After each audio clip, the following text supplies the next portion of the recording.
Shalom, this is the story of Ahab. Shalom. Shalom, this is Yair Davidiy speaking to you from the land of Israel. I represent Brit-Am, Hebrew Awareness, an organization that researches the whereabouts of the lost 10 tribes, and we find them amongst Western peoples. And present talk concerns Elisha. Elisha was a prophet in the Old Testament in nation Israel. And Elijah in the Hebrew is known as Eliyahu. And he was very important. He disappeared. He was taken up to heaven in a whirlwind, a fiery chariot, and as we will see, and there's differences of opinion as to what happened to him, where he is. At all events, Eliyahu is connected with the return of the lost 10 tribes. He's connected to their future identification as to who they are. They don't know who they are. They got lost. They went taken into exile by the Assyrians, lost awareness of their ancestry. Even before they went into exile, it was already a bit blurred. They were already pagans, in effect, as is explained in detail in 2 Kings chapter 17. And after being taken into exile, the foreign influences and the estrangement from the Israelite ancestry, there's Israelite identity became even deeper and even more blatant, more horrible, one could say. In the future, somehow or other, will return. It will be made known to them who they are, and this process is connected with Eliyahu and other phenomena. And we'll discuss who Eliyahu is, who it means, and what happened. So historically, Eliyahu, Elisha was a prophet in the northern kingdom of Israel. You had 12 tribes of Israel, the 12 tribes of Israel. They came out of Egypt, came up, conquered the land of Canaan, divided the land between them into 12 tribes. The first king was King Saul. After King Saul came King David. After King David came Solomon. After Solomon came Rehoboam. And in the time of Rehoboam, the northern tribes, 10 of the northern tribes, separated and created their own kingdom. They were ruled over by Jeroboam, the son of Nebat. And the northern kingdom is known in the Bible, referred to in the Bible sometimes as Israel, especially when it's juxtaposed to Judah in the south.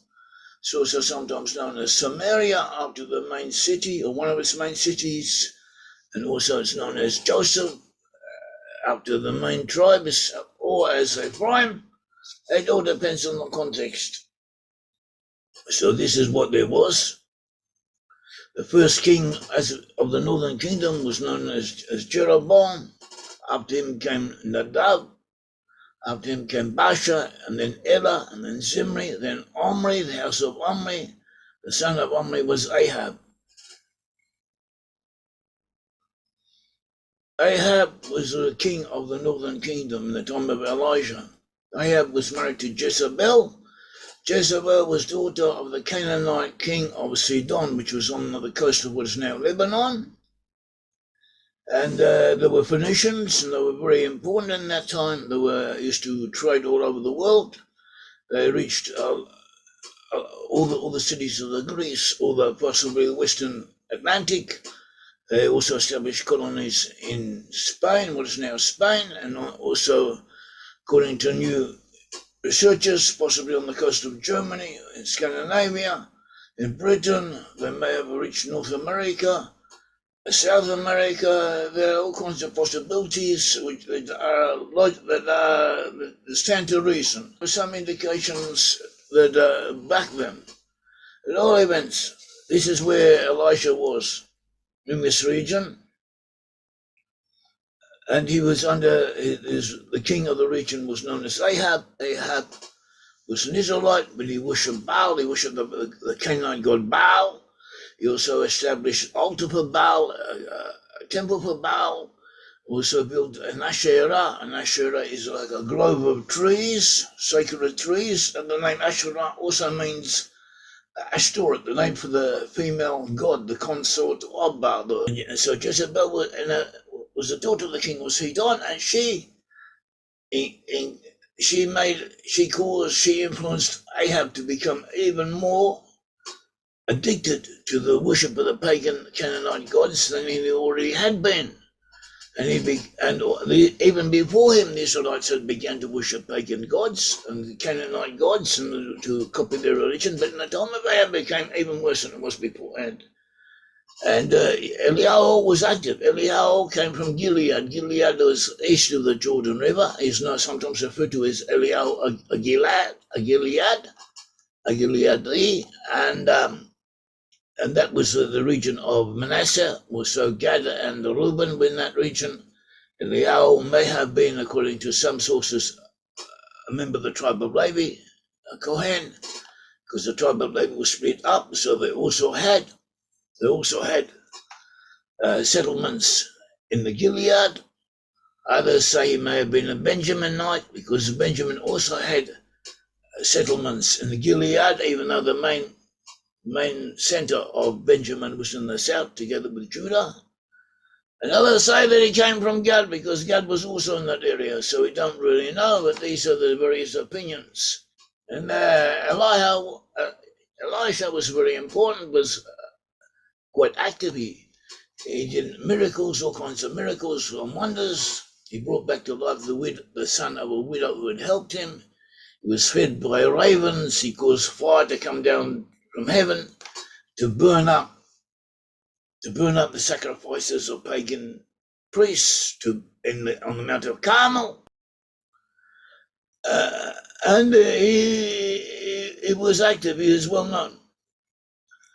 And he was, in some ways, one of the most important prophets who had ever existed.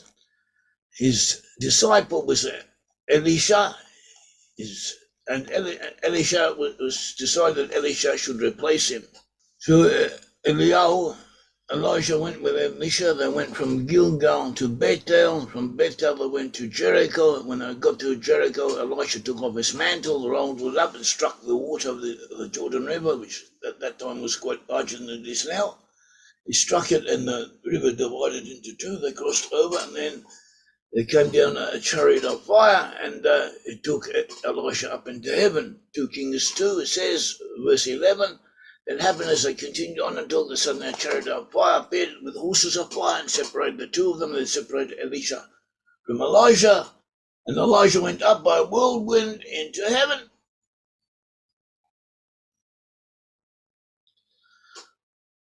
So what exactly happened to Elisha is different. There are differences of opinion. It seems that when it says went up into heaven, doesn't mean heaven as we understand it to mean. It means someplace very high.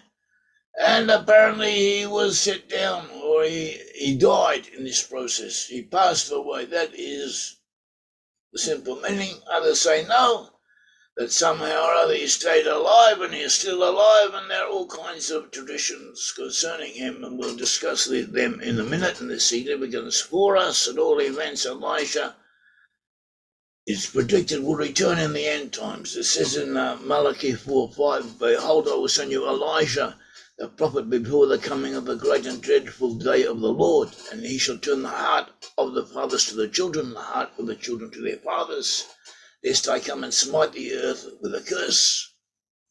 So it's predicted that Elijah shall turn the hearts of the fathers to the children, the heart of the children to their fathers. So this is understandable. They're saying that in the end times, the lost end times will know.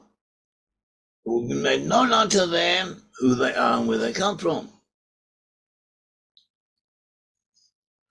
And we have a tradition that the Messiah, when he comes, he will tell each and every one of the tribes to which tribe they belong to.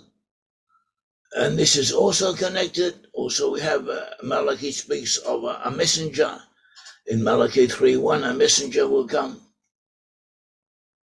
Behold, I will send you my messenger. Isaiah gone, 890 CE, said that this is the Messiah, son of Joseph. The Messiah, son of Joseph, shall become before the Messiah, son of David.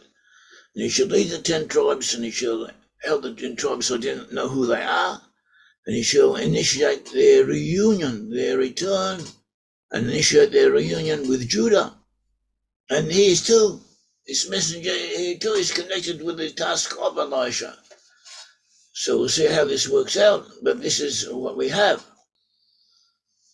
Now we saw that in 2 Kings, chapter 2:11, it said, then happened as they continued and talked, and suddenly a chariot of fire appeared with horses of fire, separated the two of them, and Elijah went up by whirlwind into heaven. So the Talmud says that when it says went up into heaven, in effect it just meant went up to a great height. And there's a discussion about it concerning the differences of opinion, but that is what it comes down to. And they also say that sometimes in the Bible you have expressions that are not to be taken literally, but symbolically. For instance, it says God descended upon Mount Sinai in Exodus 19:20. It doesn't mean that God himself came down to it, but God allowed some expression of his essence to be revealed more than it usually is on Mount Sinai. Also it says that his legs shall stand that day upon the Mount of Olives, that is the legs of God Almighty. It doesn't mean that means that miracles will happen. It will be as if God is there. It also says that Moses ascended to God, went up to God. What does it mean? He went up on a height, and there he communed with God. He played with him. He didn't go up to heaven. He went up to a height. And the same as Elijah went up to a height. It says Elijah ascended in the storm to heaven. So what it meant, according to this, what it means when he went up to heaven. He went up to a height. And maybe his body was consumed, and at all events, that is what happened to him. There are also opinions that somehow or other Elijah remained alive and is still alive. So this is not universally accepted. It is accepted in Jewish folklore, but amongst the sages it is not it's not accepted by all of them. But logically, there may be something to it in the same way as in the future Messianic age.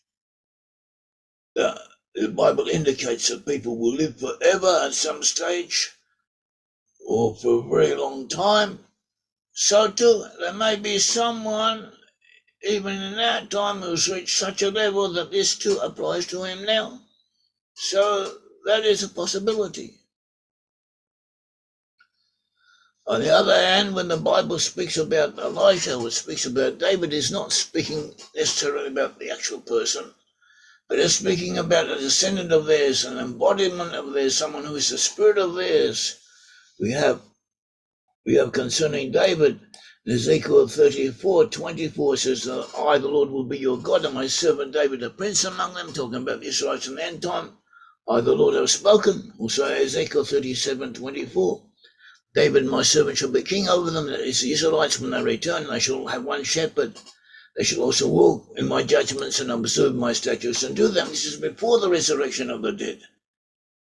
So what is David doing there? David here does not necessarily mean the David, the King David who ruled historically. It means someone descended from him, someone who personifies him or something as the attributes that he had. So too concerning Eliyahu, Elisha, we may also apply the same principle. Hosea 3, it says 5, after the children of Israel shall return and seek the Lord their God and David their king, they shall fear the Lord and his goodness in the latter days.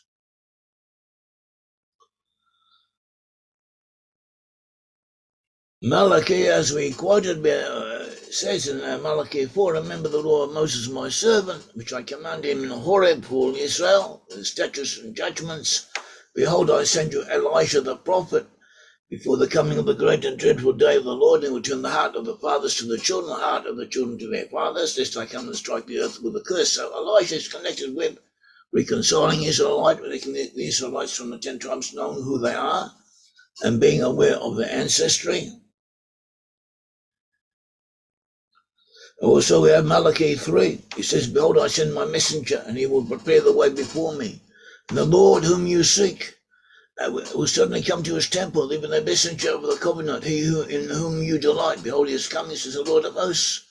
And this, as early authorities such as Rabbi Saadia Gaon, also Rabbi Abraham Ibn Ezra, 1089 to 1164, this is connected with the Messiah, son of Joseph, the future leader of the lost 10 tribes when they return. So the book called the Torah of recent times, but based on older sources, says Elijah will return the hearts of their fathers to their son. One of the tasks of Elisha is to rouse the spirit of the Messiah, son of Joseph. The Messiah, son of Joseph, is the future leader of the 10 tribes when they return, when they come back and reunify themselves with Judah. This is what we have. Also, we have in Jewish folklore and Jewish legends a lot of stories about the appearance of Elijah appearing. Also, there's a tradition that every time a Jewish person circumcises his child, Elijah comes. He is amongst the guests. Elijah is somehow there. So this doesn't mean literally the person Elijah. It means something somewhere, something with the spirit of Elijah will be there. Also, they say, also there's a tradition that amongst rabbinical scholars who work, they learn, they come across problems or conundrums, or they want to understand certain subjects, certain fields of study, and sometimes they have difficulties in comprehending what is going on or finding an answer to complicated questions. And so they work at it, and eventually, through a combination of intuition, instinct, and intellectual endeavor, they get the answer. And this is sometimes referred to as Eliyahu, a revelation of Eliyahu, as if to say. This is an opinion attributed to the Maharal of Prague in the 1500s. He was very important, and this is what this is attributed to him, that Eliyahu, the spirit of Eliyahu, is somehow connected with such revelations. We also saw that Eliyahu is connected with the revelation to the 10 tribes as to who they are as coming back, and that is what happens. That is what happens with us. We study the lost 10 tribes. We study where the lost 10 tribes are. Brit-Am Hebrew awareness states where the lost 10 tribes are. We use sources from all over numerous fields of study, and in order to obtain answers, and we do obtain answers, we need a combination of intellectual endeavor, of understanding the sources, understanding what's being spoken, what the proofs are, and also opening our eyes to things that appear superficially to contradict our understanding as to who those 10 tribes are, and we have to take everything into cognizance, and eventually we come up with answers through a combination of instinct, intuition, and logic, and intellectual fact-finding and logical application of various similarities and different principles of research. And this is similar to what the process associated with Eliyahu. So this is what we are doing. Perhaps in a way we are fulfilling the task of Eliyahu, or beginning to, we are, as if to say, preparing the way for him. Whatever, this is what we are doing, and this is important. It's part of the process of redemption. Anyone who believes that they belong to those 10 tribes or would like to know more about it should identify with us in this, follow what we are talking about, follow our teachings, and also, possible, support Brit-Am in this enterprise. The Lord God of Israel bless you. Thank you.